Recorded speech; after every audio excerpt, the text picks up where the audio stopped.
You ask Tiger to calculate. This deals with finding the midpoint between 2 points.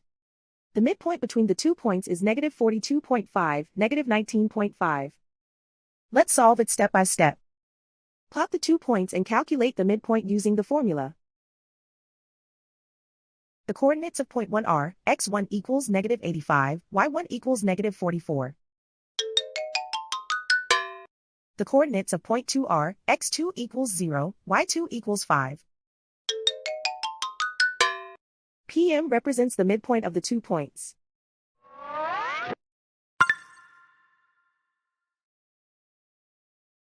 Use the x values in the midpoint formula to find the midpoints x.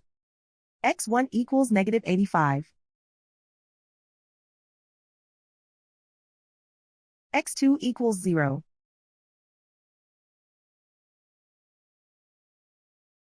Simplify the arithmetic.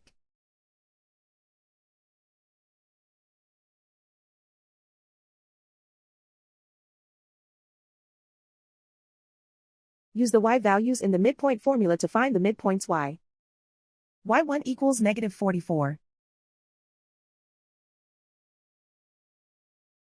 y2 equals 5.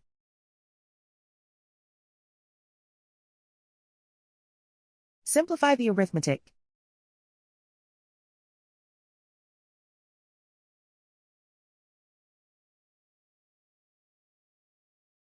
And so, the midpoint is negative 42.5, negative 19.5.